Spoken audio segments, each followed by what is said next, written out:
Baik, hari ini kita masuk pada Kejadian pasal yang ke-9. Kejadian pasal yang ke-9, ya, judul perikopnya perjanjian Allah dengan Nuh.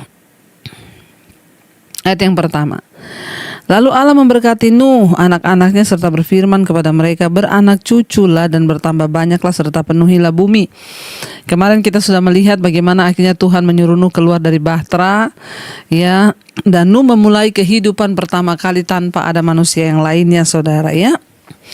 Tuhan berfirman kepada Nuh dan anak-anaknya dia berkata kepada mereka, beranak cuculah dan bertambah banyaklah serta penuhilah bumi. Kenapa? Karena bumi sudah kosong, saudara. Ya, dan Nuh diberikan mandat agar dia dan anak-anaknya beranak cucu memenuhi bumi. Ayat 2. Akan takut dan akan gentar kepadamu segala binatang di bumi dan segala burung di udara, segala yang bergerak di bumi, di muka bumi, dan segala ikan di laut. Ke dalam tanganmu lah semuanya itu diserahkan. Ya, Tuhan bukan hanya berfirman dan menyuruh Nuh untuk beranak cucu dan mulai memenuhi bumi lagi, tetapi Tuhan memberikan kuasa, ya, kepada Nuh atas segala binatang-binatang. Bahkan dikatakan binatang-binatang akan takut dan gentar, ya, kepada Nuh dan keluarganya.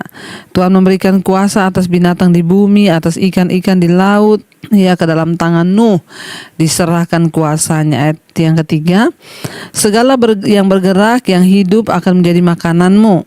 Ya, makanannya Nuh, ya, semua, saudara, ya, hewan dan tumbuh-tumbuhan yang ada. Tuhan berkata, ya, akan menjadi makananmu. Semua itu aku memberikan semuanya itu kepadamu, seperti juga tumbuh-tumbuhan hijau. Ayat yang keempat, hanya daging yang masih ada nyawanya, yakni darahnya, janganlah kamu makan. Ya, jadi jangan dimakan hidup-hidup, berarti kalau masih ada nyawanya. Ayat yang ke-5, tetapi mengenai darah kamu, yakni nyawa kamu, aku akan menuntut balasnya.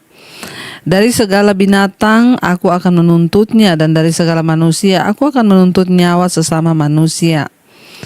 Siapa yang menumpahkan darah manusia, darahnya akan tertumpah oleh manusia, sebab Allah membuat manusia itu menurut gambarnya sendiri. Ya, ayat 7, dan kamu beranak cuculah dan bertambah banyak sehingga tak terbilang jumlahmu di atas bumi. Ya, bertambah banyaklah di atasnya.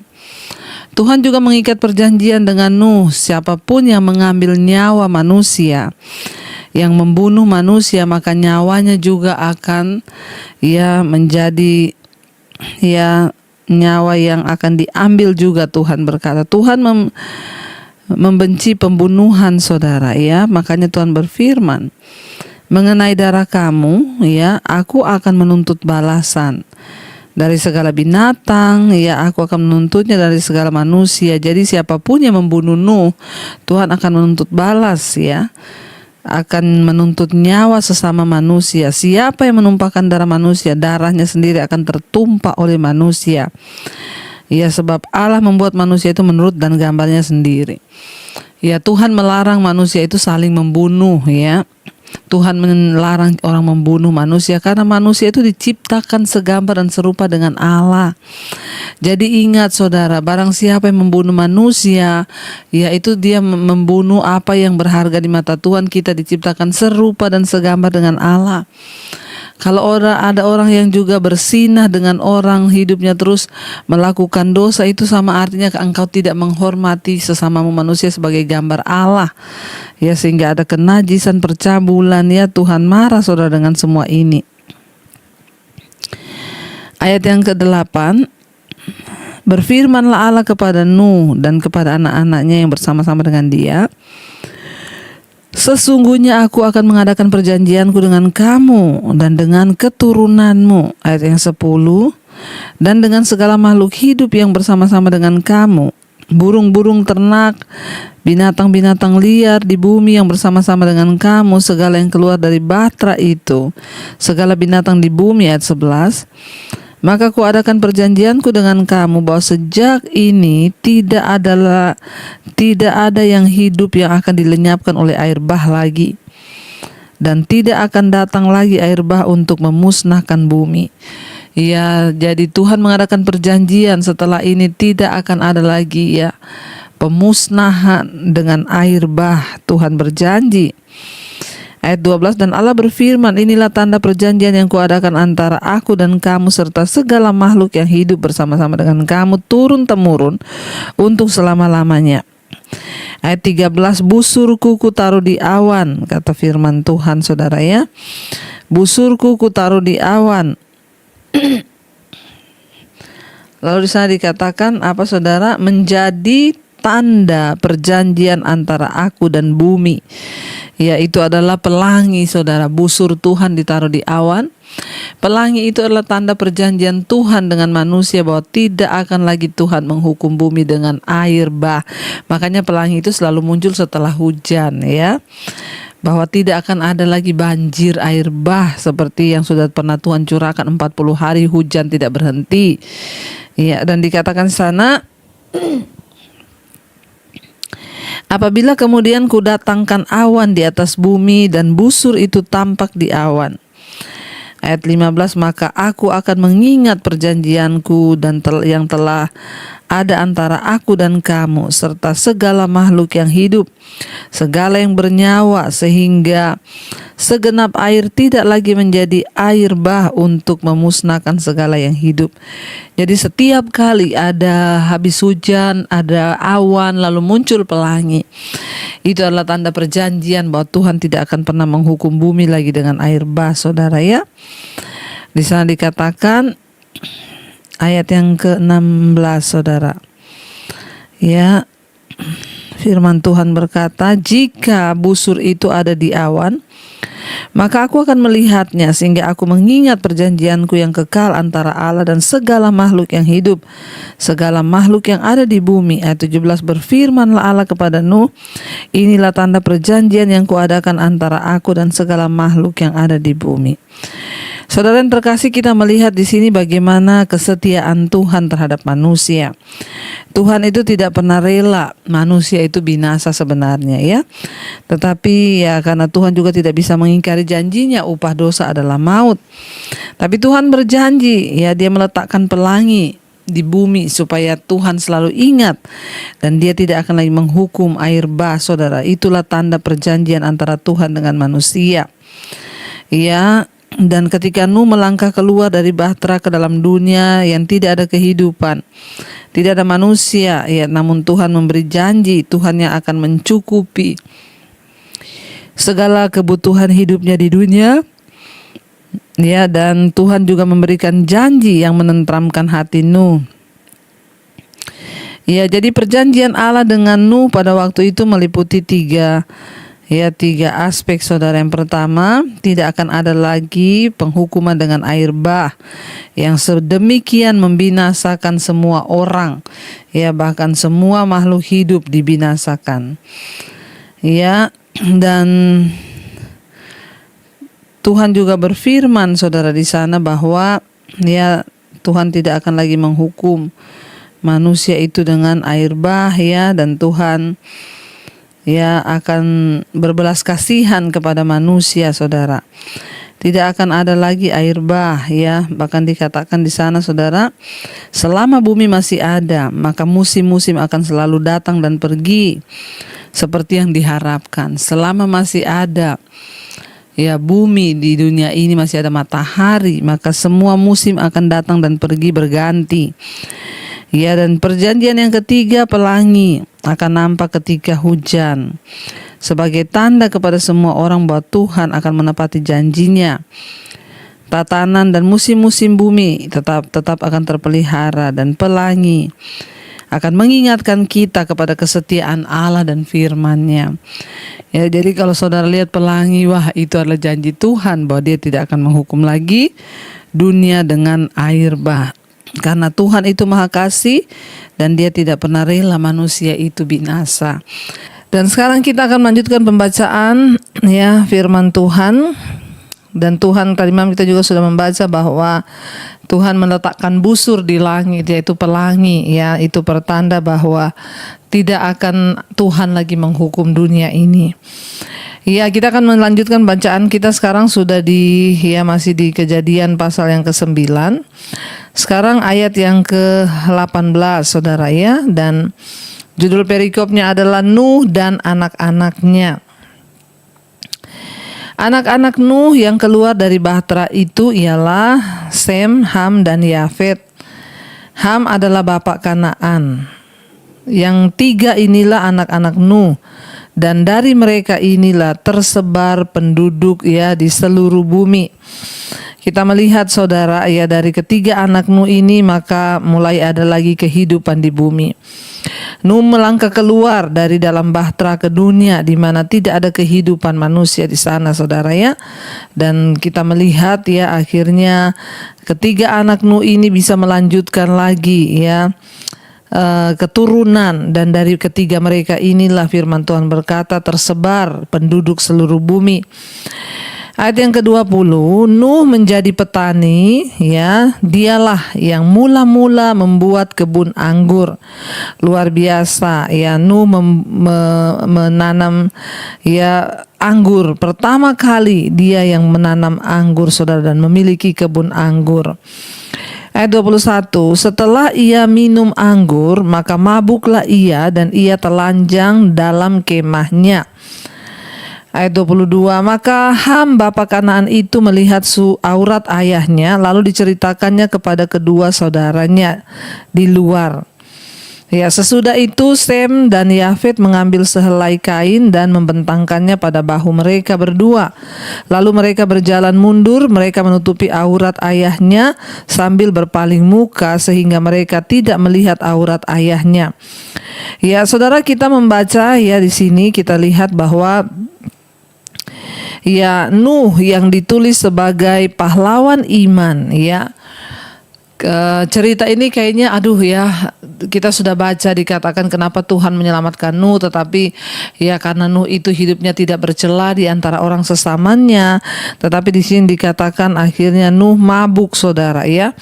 Nuh mabuk, ya, karena dia minum anggur, lalu dia mabuk dan dia telanjang sehingga auratnya kelihatan. Ya, dan kita melihat Nuh sang pahlawan iman yang hebat, ya, akhirnya mabuk dan memberi suatu teladan yang buruk tentang kesalehannya kepada anak-anaknya. Ya, mungkin kisah ini dimasukkan untuk menunjukkan kepada kita bahwa, ya, orang saleh sekalipun dapat berbuat dosa dan bahwa pengaruh buruk mereka akan mempengaruhi keluarga mereka. Saudara, kita melihat di sini, saudara, ya, bahwa, ya, ini adalah, saya juga tadinya berpikir, ya, Nuh itu sudah dikatakan sebagai orang yang saleh di antara orang sesamanya, makanya Tuhan itu memelihara Nuh dan seisi rumahnya sehingga mereka tidak dibinasakan. Tapi ternyata pada akhirnya Nuh mabuk, saudara, ya, mungkin karena dia terlalu banyak minum anggur, karena kita lihat di sini Nuh pertama yang memiliki kebun anggur, ya, mungkin karena dia memiliki kebun anggur dan anggurnya banyak, ya, waktu itu juga mungkin belum dijual, jadi dia minum sendiri. Inilah dari sini kita melihat sehebat apapun manusia, sesaleh apapun dia, ya, pasti, saudara, ada dosa yang pernah dia lakukan. Ya, Nuh jatuh. Kalau ini dosa kejatuhan, ya, bukan keterikatan.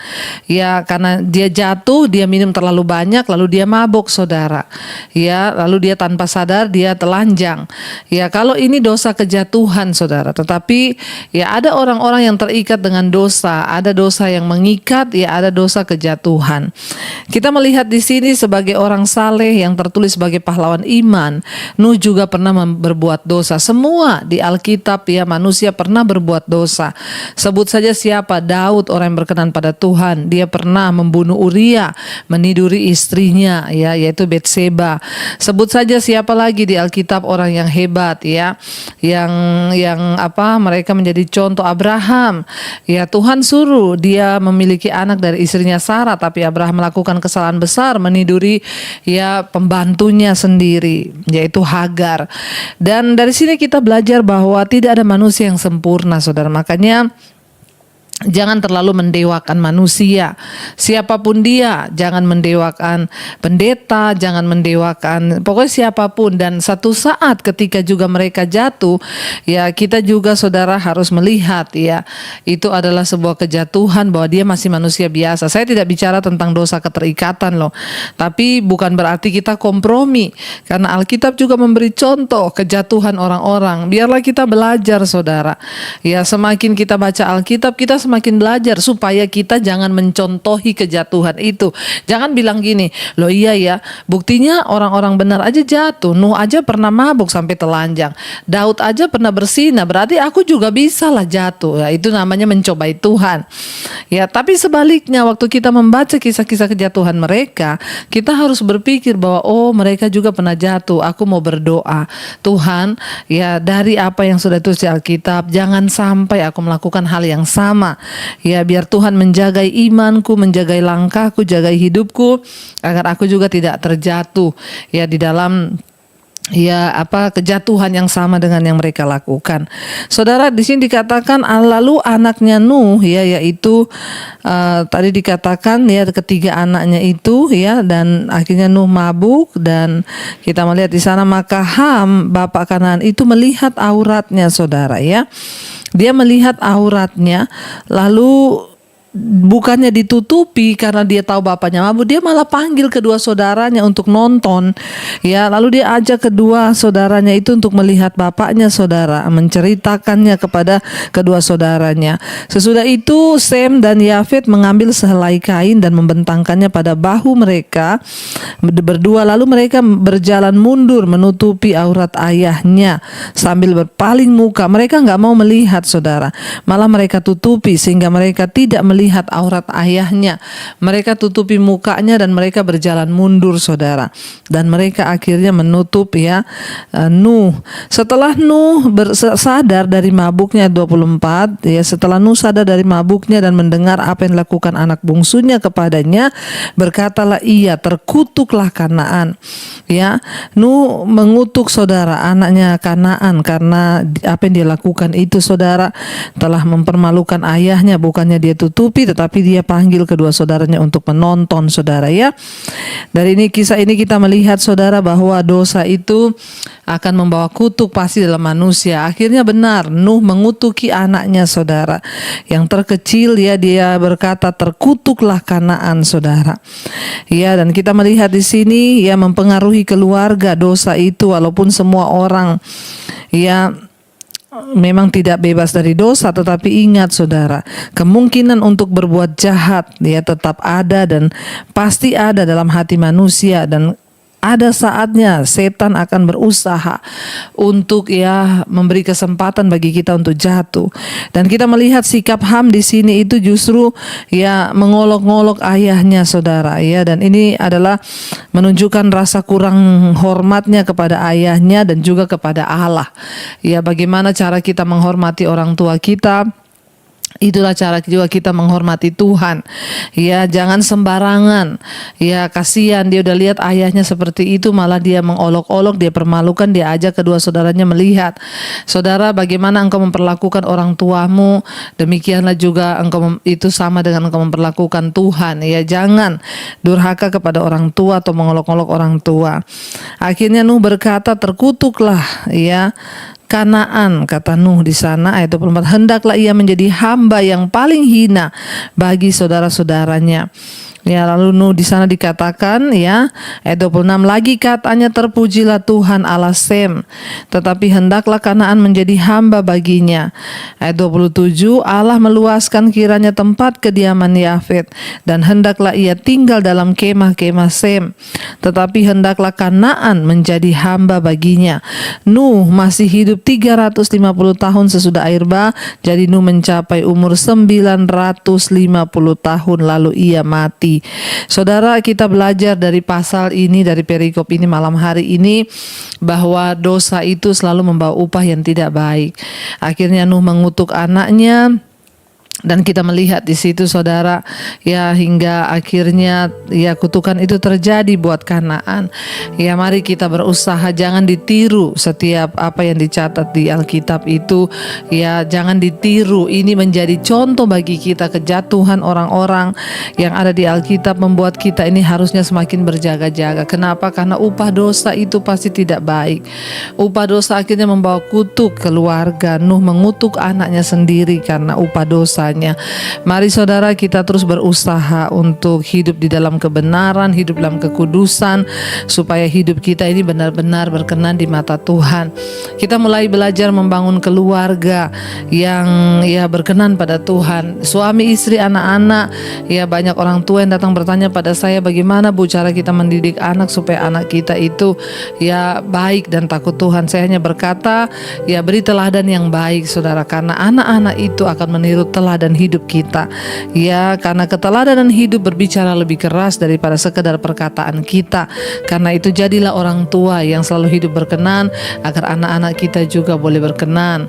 Ya, mereka melihat keteladanan hidup. Nuh sudah memberi satu teladan yang tidak baik sehingga akhirnya terjadi kutuk bagi anaknya sendiri. Karena itu saudara, ya saya berdoa biar setiap kita semakin hari boleh semakin dicelikan Tuhan, boleh semakin mengalami perubahan hidup, mengejar perkenanan Tuhan, agar berkat Tuhanlah yang boleh kita nikmati dalam kehidupan kita. Mari kita satukan hati, kita renungkan firman ini, kita berdoa. Terima kasih Bapa untuk firman-Mu malam hari ini. Kau mengingatkan kami Tuhan untuk kami boleh sungguh-sungguh menjaga hidup dalam kekudusan perkenanan-Mu Bapa. Bahwa kami Tuhan itu senantiasa ada di dalam jalan kebenaran-Mu. Jauhkan kami dari kejatuhan dosa, keterikatan dosa, apapun itu, kemabukan, kenajisan, percabulan, perselingkuhan, kepahitan, iri hati. Biarlah kami boleh sungguh-sungguh hidup menjadi berkat dan teladan, terutama ketika kami sebagai orang tua, kami boleh menjadi teladan bagi anak-anak kami. Lepaskan setiap yang terikat dengan rokok, minuman keras, obat-obatan terlarang, narkoba, kenajisan, percabulan, amarah, kebencian, kepahitan, ketakutan, kekhawatiran. Di dalam nama Yesus kami dilepaskan.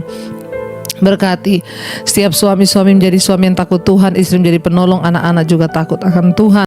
Terima kasih Bapa, kami rindu mengalami kemuliaan Tuhan di dalam hidup kami. Biarlah kami Engkau bawa dalam perkenanan-Mu ya Tuhan. Buat kami mengerti rencana dan kehendak Tuhan dalam hidup kami, supaya kami sungguh-sungguh menikmati waktu hidup di dunia yang Tuhan karuniakan ini, untuk kami hidup boleh menjadi berkat, karena kemuliaan Tuhan ada atas hidup kami.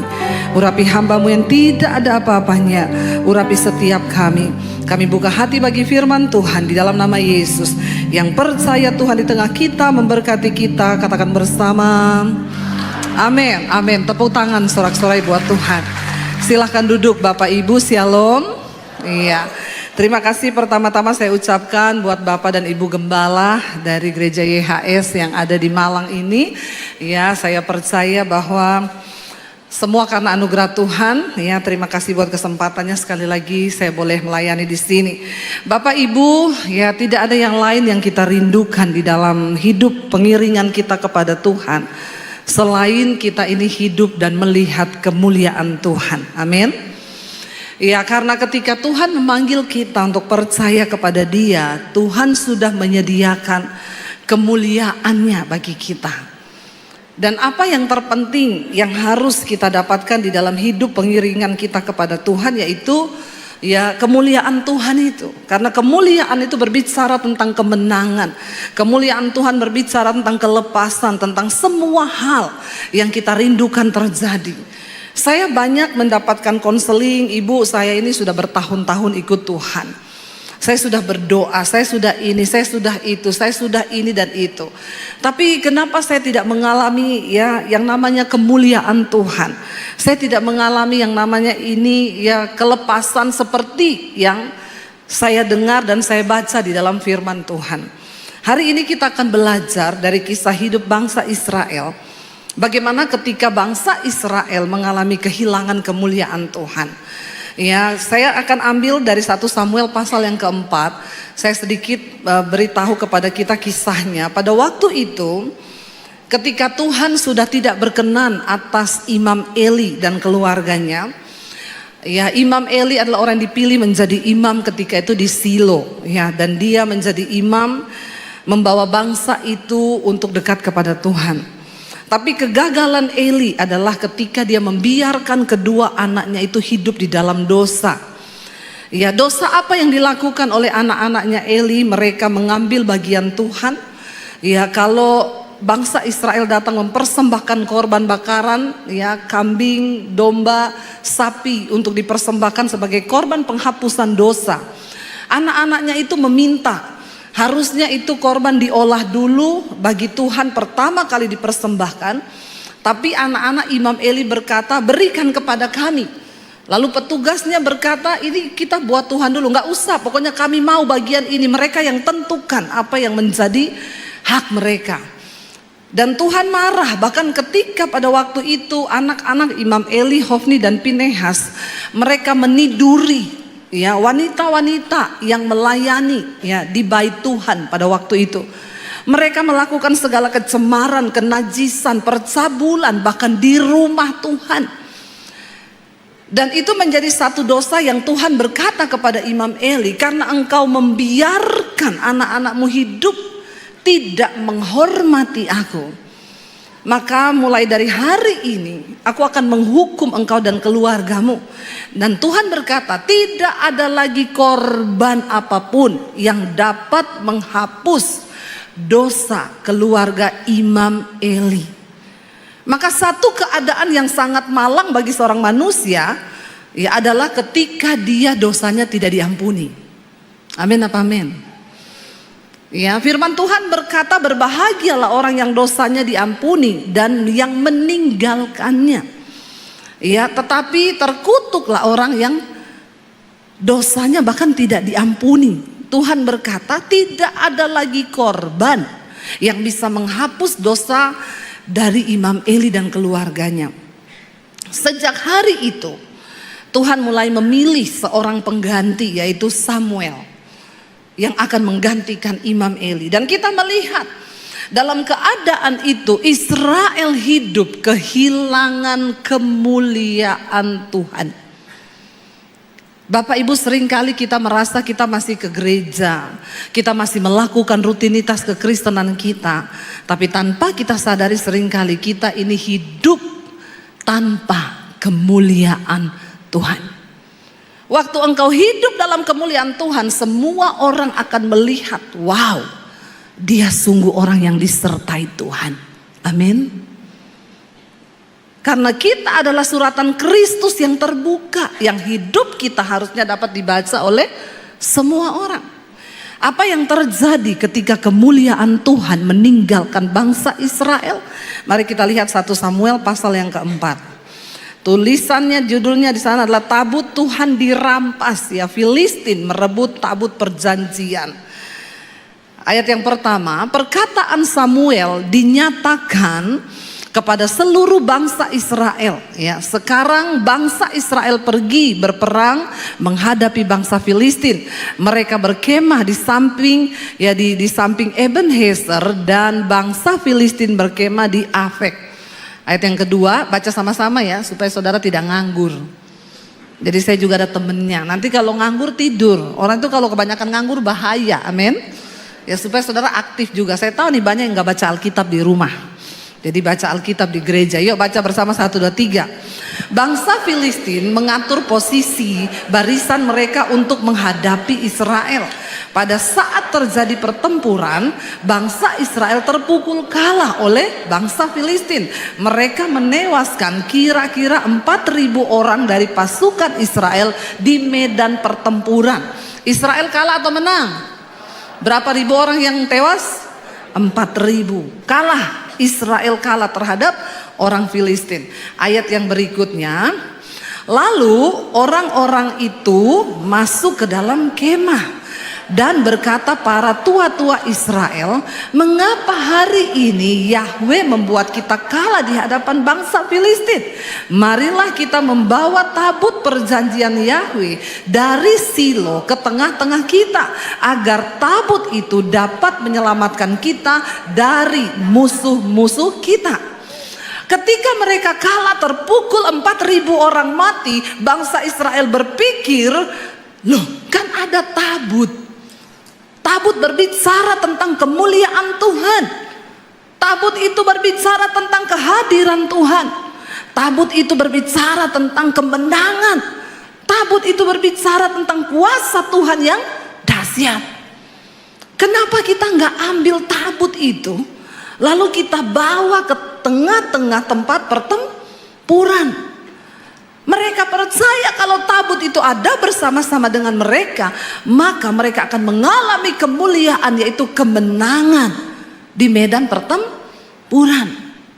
Apa yang terjadi? Kita lanjutkan ayat yang kelima. Ayat yang keempat ya.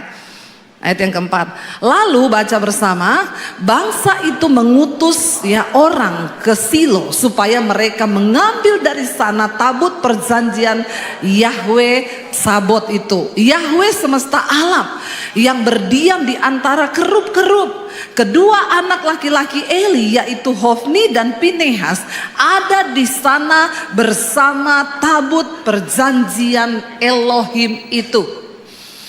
Hofni dan Pinehas ada di sana. Mereka tahu tabut itu di sana dan mereka mengizinkan tabut itu dibawa pergi. Padahal mereka tahu tidak sembarangan untuk membawa tabut itu pergi dari sana. Ya, harus ada persetujuan dari Imam Eli dan lain sebagainya. Tapi kedua anak ini mengambil alih, bahkan tidak bertanya apa-apa. Mereka membawa tabut itu. Ayat yang kelima berkata, ketika tabut perjanjian Yahweh itu masuk ke dalam perkemahan, seluruh orang Israel bersorak dengan nyaring sampai bumi bergoncang. Wow enggak? Wow. Kenapa mereka bersorak dengan nyaring? Karena mereka berpikir, wow, kemenangan besar akan terjadi. Waktu tabut itu ada, kemuliaan Tuhan datang, maka kita pasti akan menang. Lalu mereka bersorak-sorai sampai bumi bergoncang. Saudara pernah bersorak sampai bumi bergoncang? Rumahmu aja lah, kamarmu aja bergoncang ada? Enggak, kalau di atas kasur bergoncang ada. Kita lompat-lompat teriak-teriak itu bisa bergoncang-goncang ya. Tapi kayaknya ini teriakan dahsyat banget ya, sampai membuat bumi bergoncang. Ya, dan apa yang terjadi ketika teriakan besar itu, ketika sorak-sorai itu terjadi, bahkan apa yang saya dapat di sini, saudara, teriakanmu, sorak-sorakmu sekalipun membuat bumi bergoncang, belum tentu itu menggoncangkan hati Tuhan. Amin. Ya, jangan cuma hebat di gereja waktu nyanyi, kita nyanyi dengan luar biasa, kita buat iblis gemetar. Ya. Sampai di rumah iblis buat kita gemetar. Ya, itu yang banyak saya lihat sih dari orang Kristen, ya. Bukan soal lompat-lompatmu seperti apa. Sekalipun bumi bergoncang karena teriakanmu, belum tentu hati Tuhan tersentuh. Bangsa Israel bersorak-sorai karena tabut itu datang, tapi mereka tidak sadar bahwa kemuliaan Tuhan sudah tidak ada bersama-sama dengan mereka. Mereka nggak sadar bahwa kemuliaan Tuhan nggak tinggal lagi dengan mereka. Kita lihat ayat yang berikutnya berkata begini. Bangsa Filistin mendengar keributan dari teriakan itu dan berkata, apakah arti keributan dari teriakan dahsyat di perkemahan orang-orang Ibrani itu?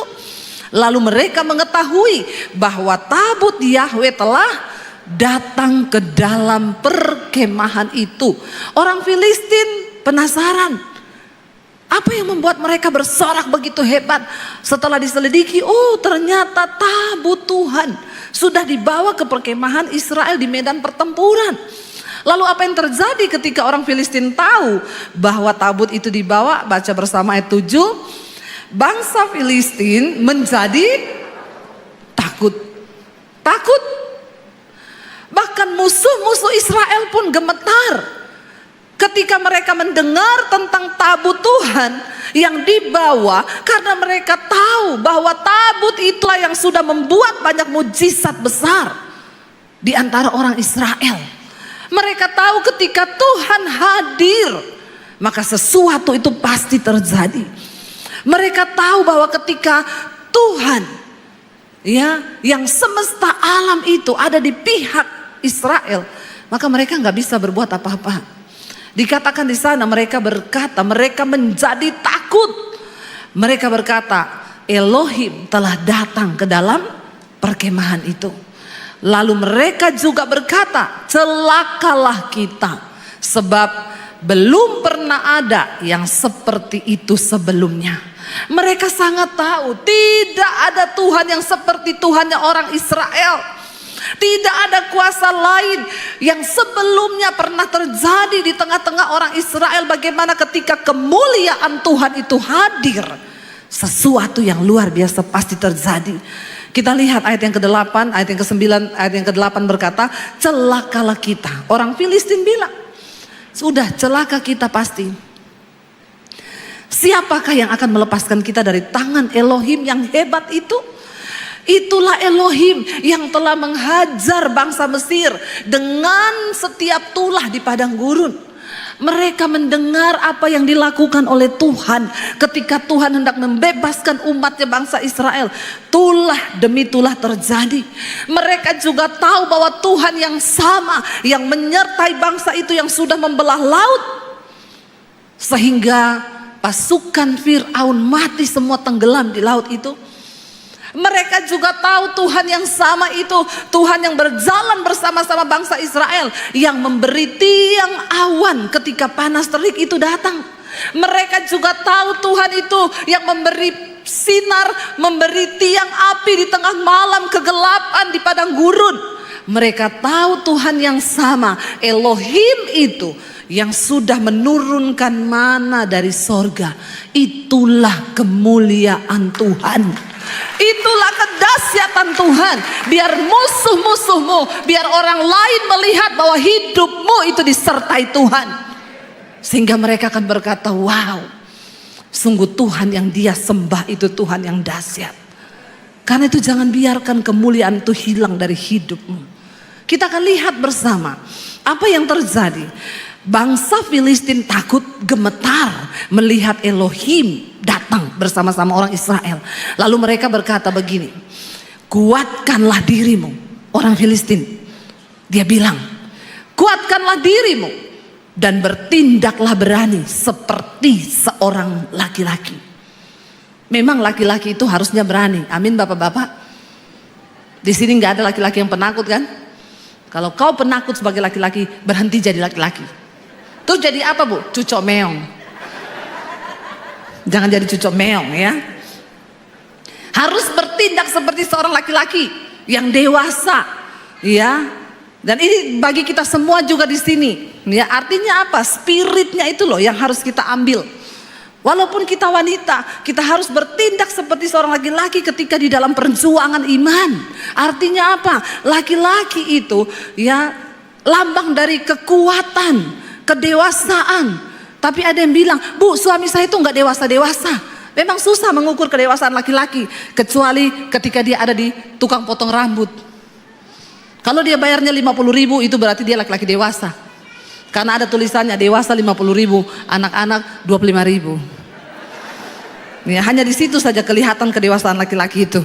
Waktu dia bayar potong rambut. Tapi di sini tidak, semua laki-lakinya dewasa. Amin. Haleluya. Kok aminnya kurang mantap gitu ya. Ya, laki-laki yang dewasa itu menjadi imam yang benar bagi rumah tangganya. Suami yang benar bagi keluarganya. Yang berdiri teguh di dalam firman. Amin bapak-bapak. Itu adalah tanggung jawabmu. Ya, harus bawa istri dan anak-anakmu takut Tuhan.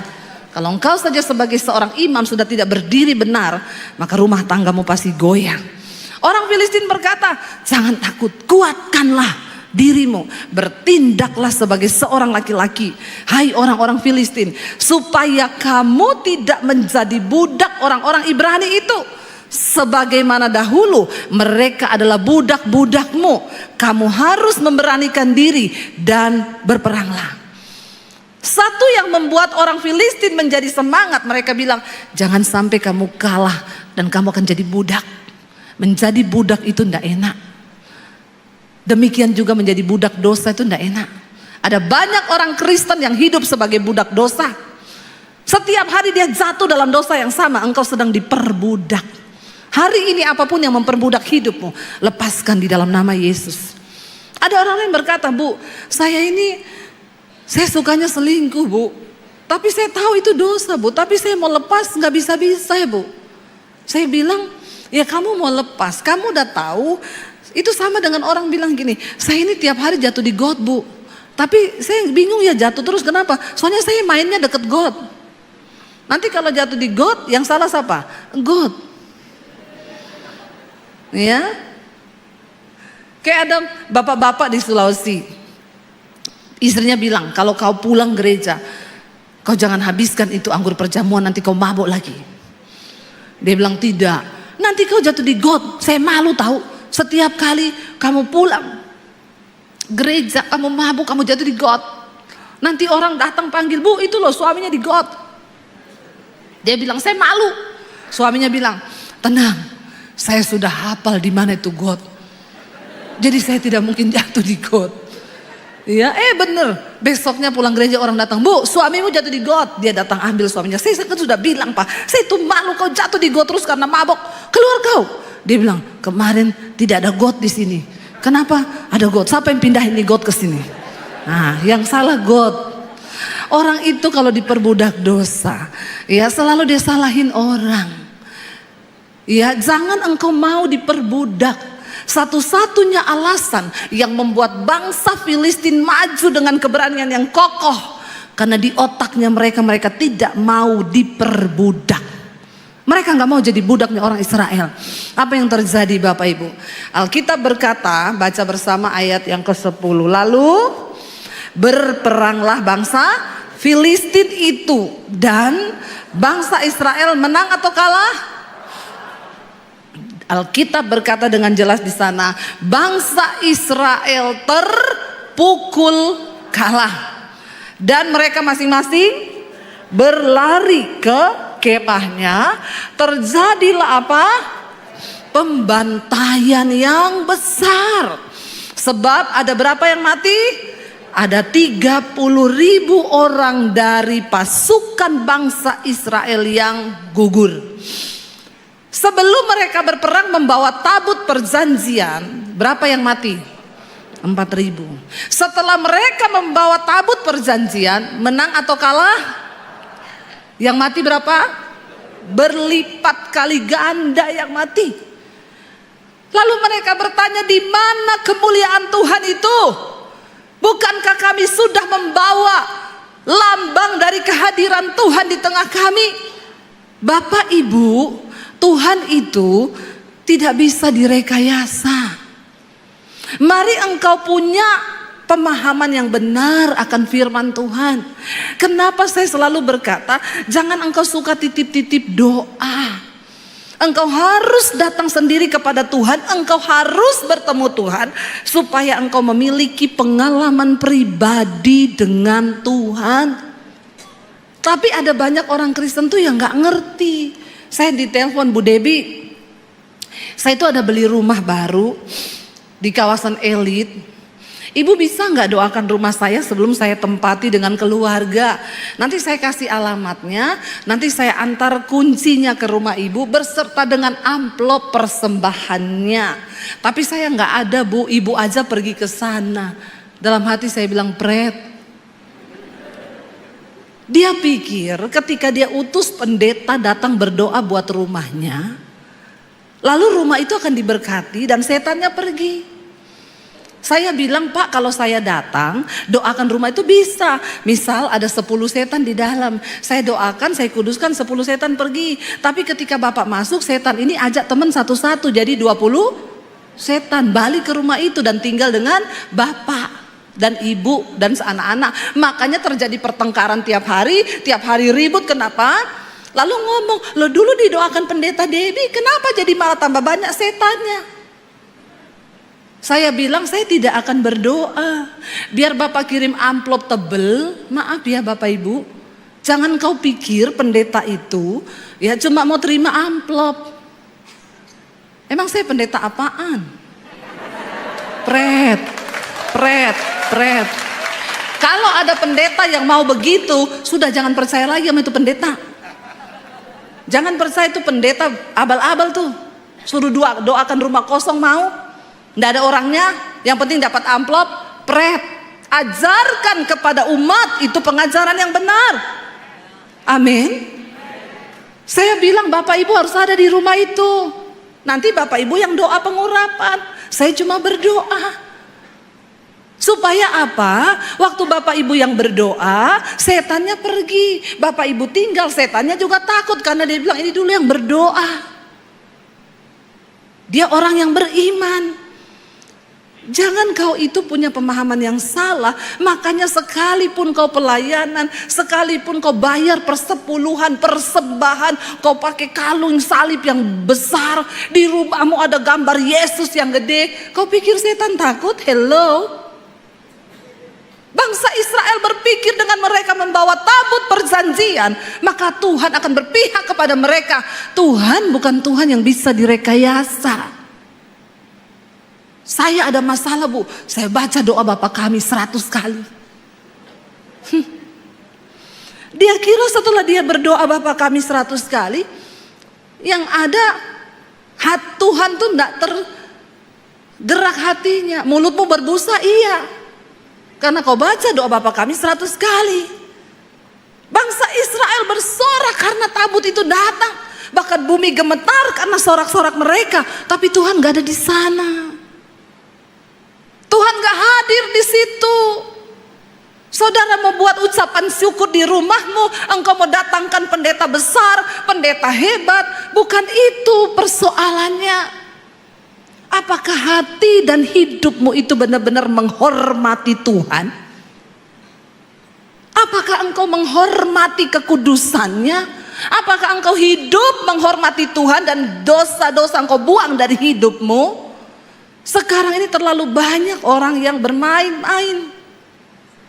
Berapa banyak orang melayani Tuhan di mimbar, tapi mereka mencemarkan mimbar seperti anak-anaknya Hofni dan Pinehas, anaknya Eli. Mereka melakukan kenajisan. Mereka tidur dengan perempuan-perempuan. Maka saya berkata, hello, engkau para pelayan mimbar, kita bukan gagah-gagahan di sini, ditampilkan di sini, nyanyi-nyanyi, keluar di YouTube, keluar di mana. Kalau hidupmu tidak dalam kemuliaan Tuhan, engkau hidup bersinah, engkau hidup dalam kenajisan, engkau melakukan percabulan. Banyak sekarang para WL selingkuh, singers, pemain musik, hidup mereka nggak benar. Di sini nggak ada yang ngaku. Tapi mari kita kuduskan hidup kita. Amin. Supaya pelayanan kita tuh juga berdampak.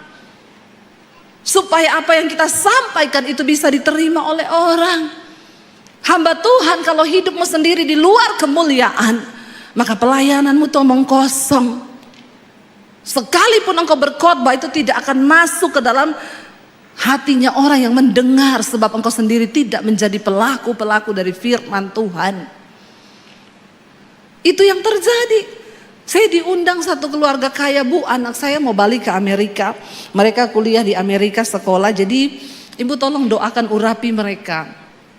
Besok jam 8 pagi kalau bisa Ibu datang ke rumah kami. Saya bilang, ya saya mau datang asal ada bapaknya dan ibunya di situ. Mamahnya bilang, oh saya pasti ada Bu, tapi suami saya nggak tahu ya. Kayaknya dia nggak bisa Bu, karena dia tuh sibuk bisnis, ada meeting, ada kepiting, ada ini, ada itu. Oh Bapak kerja terus sibuk ya? Iya. Terus ngundang saya kenapa? Ya supaya anak kami diberkati. Dia pikir kalau didoakan pendeta terus anaknya itu diberkati. Lalu saya bilang, kalau Bapak ada saya datang, tapi kalau Bapak enggak ada saya enggak datang. dalam hati saya, ya siapa saya? Kamu aja yang punya kepentingan dengan anakmu, kok gak menghormati Tuhan? Kok kamu suruh saya datang? Walaupun amplopmu tebel. Mereka tuh seringkali pikir pendeta itu hanya sekedar amplop. Saya juga berdoa supaya para pendeta yang mendengarkan khotbah saya ini bertobat. Kau jangan melihat amplopnya tebel. Katakan sesungguhnya yang benar tentang firman Tuhan. Ajarkan yang benar kepada umatmu. Jangan karena amplop, karena orang kaya, terus akhirnya oke. Lakukan sesuai firman Tuhan. Akhirnya dikabari malam-malam, Bu, Bu, saya bisa bujuk suami saya, Bu. Akhirnya besok dia bisa, Bu, jam 8 ya, Bu. Oke, saya datang. Ketika sudah berkumpul, saya berdoa, lalu saya bilang nanti saya akan berdoa buat anak-anak, tapi yang akan mengurapi anak-anak ini bapak dan ibu. Suaminya mulai kelimpungan, bingung. Hah? Saya? Saya bilang, loh kenapa Pak? Ya, tidak ada berkat yang lebih besar bagi seorang anak daripada berkat dari orang tua. Amin. Karena orang tua pasti memberkati anak dengan segenap hati. Kalau pendeta kan hanya sekedar mendoakan, tapi orang tua dengan harapan, dengan air mata, dia rindu anaknya ini benar-benar diberkati oleh Tuhan. Lalu, loh, Bu Debbie sini sebentar Bu, saya diajak ke ruang sebelah. Kenapa? Bu, kan katanya kalau kita doakan berkat tumpang tangan kepada orang itu bisa transfer spirit ya Bu. Terus saya bilang, iya kenapa Pak? Lah nanti saya kalau doakan anak-anak saya bisa transfer spirit. Emang Bapak ada roh apa ya? Kok takut anaknya transfer spirit? Emang spirit apa yang ada dalam Bapak? Terus ya kan bukan gitu ya Bu. Maksudnya kalau saya ada dosa ya nanti ya emang dosa apa yang ada sama Bapak? Ini yang saya suka saudara. Ya, kenapa saya panggil? Karena saya tahu yang begini-begini ini. Kenapa Pak? Ada dosa apa? Mending Bapak sekarang bertobat. Saya kasih Bapak waktu beberapa saat supaya Bapak bertobat dulu. Setelah Bapak bertobat, minta ampun sama Tuhan, kuduskan tanganmu, kuduskan hatimu dan hidupmu, lalu engkau lepaskan berkat buat anak-anakmu. Terus, oh iya Bu, sebentar ya Bu. Ya udah, dia masuk ke kamar mandi, biar dia bertemu Tuhan di kamar mandi. Bapak-bapak, enggak ada berkat yang lebih besar bagi anak cucumu selain berkat dari hidupmu. Makanya engkau harus hidup dalam pertobatan, amin. Akhirnya dia keluar, masih tanya lagi, jadi saya ya Bu? Iya jadi Bapak. Ya udah akhirnya dia doakan anak-anaknya. Itu yang benar. Jangan engkau pikir ketika engkau panggil pendeta hebat, terus anakmu diberkati gitu. Tuhan tuh gak bisa direkayasa. Tuhan tuh gak bisa main-main. Kau pikir kau bisa sogok Tuhan? Gak bisa. Karena persembahan hidup, pertobatan itu yang lebih menyenangkan hati Tuhan. Itu yang lebih membuat Tuhan tuh bergetar. Bangsa Israel berpikir ketika mereka membawa tabut itu maka mereka akan mengalami kemenangan. Ayat yang ke-11 baca bersama, dikatakan di sana, tabut Elohim akhirnya dirampas. Bahkan juga kedua anak laki-laki Eli tewas, yakni Hofni dan Pinehas. Tuhan sudah berfirman kepada Imam Eli lewat Samuel, karena engkau tidak bertobat, maka anakmu berdua akan mati, engkau pun akan mati di hari yang sama.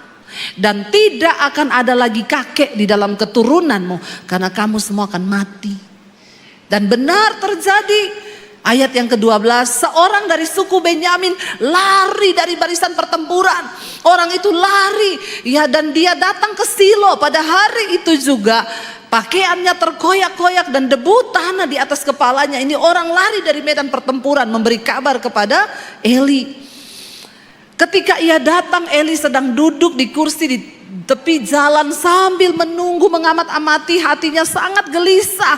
Karena apa? Tabut itu dibawa lari oleh anaknya pergi ke medan pertempuran. Hatinya gelisah karena tabut Elohim itu. Dan ketika orang itu masuk ke dalam kota, ia memberi laporan. Lalu seluruh kota itu menjerit. mendengar cerita bahwa tabut Tuhan dirampas. Hofni dan Pinehas mati di medan pertempuran. Penduduknya menjerit, bukan lagi bersorak, ya, tapi menjerit. Ayat yang ke-14 berkata, ayat yang ke-14, saat Eli mendengar kegaduhan dari teriakan itu, ia berkata, suara gaduh itu, kegemparan, apakah itu? Ya, orang itu pun bergegas dan datang segera memberi laporan kepada Eli. Ayat 15 di sana dikatakan, Eli telah berumur 98 tahun dan matanya telah rabun sehingga ia tidak dapat melihat. Udah buta Eli. Orang itu pun berkata kepada Eli, akulah datang dari barisan tempur itu dan hari ini aku telah melarikan diri dari barisan tempur. Eli berkata, apa yang telah terjadi di sana anakku? Ayat yang ke-17, pembawa kabar itu menjawab dan berkata, Israel telah melarikan diri dari hadapan bangsa Filistin dan di sana juga telah terjadi pembantaian yang besar-besaran di antara rakyat. Kedua anakmu juga telah mati, yakni Hofni dan Pinehas, dan tabut Elohim telah dirampas. Lalu dikatakan ketika ia menyebutkan tentang tabut Elohim itu dirampas, Eli terjatuh ke belakang dari tempat duduknya di pinggir pintu gerbang, lehernya patah dan ia pun mati pada hari yang sama dengan kedua anaknya itu yang mati. Karena orang itu telah tua dan gendut berat, makanya jangan gendut-gendut. Eli telah menjadi hakim atas Israel selama 40 tahun. Tragis matinya. Dan ayat yang berikutnya berkata, waktu itu menantu perempuannya, istri dari Pinehas, sedang hamil tua dan hampir melahirkan. Ia mendengar kabar tentang tabut Elohim itu yang telah dirampas dan mendengar bahwa ayah mertuanya serta suaminya telah mati semua. Lalu ia membungkuk dan bersalin karena memang waktu melahirkan telah tiba. Saat itu juga melahirkan istrinya Pinehas. Dan ayat yang berikutnya berkata, menjelang saat kematiannya, mati juga dia habis melahirkan. Wanita-wanita yang berdiri di sampingnya berkata kepadanya, jangan takut, engkau telah melahirkan seorang anak laki-laki. Tetapi ia tidak menjawab, bahkan tidak memperhatikannya.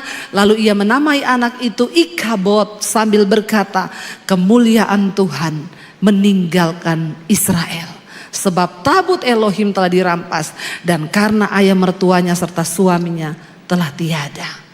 Tragis apa yang menimpa bangsa Israel. Ikabod, kemuliaan Tuhan telah meninggalkan. Mari kita berdoa Bapak Ibu, sebagai orang percaya, anak-anak Tuhan, mari hidup takut dan hormat akan Tuhan. Tuhan tidak bisa direkayasa. Dia melihat hatimu, dia melihat hidupmu. Kita yang sungguh-sungguh takut akan Tuhan, mari kita hormati Tuhan. Mari kita mau berkata, Tuhan, kami mau meninggalkan apa yang ada di belakang kami dan kami mau mengarahkan hidup kami kepada apa yang di depan. Kita mau katakan di hadapan Tuhan, kami mau tinggalkan hidup lama kami Tuhan. Kami mau sungguh-sungguh hidup dalam hidup yang baru bersama Engkau. Terima kasih Bapa.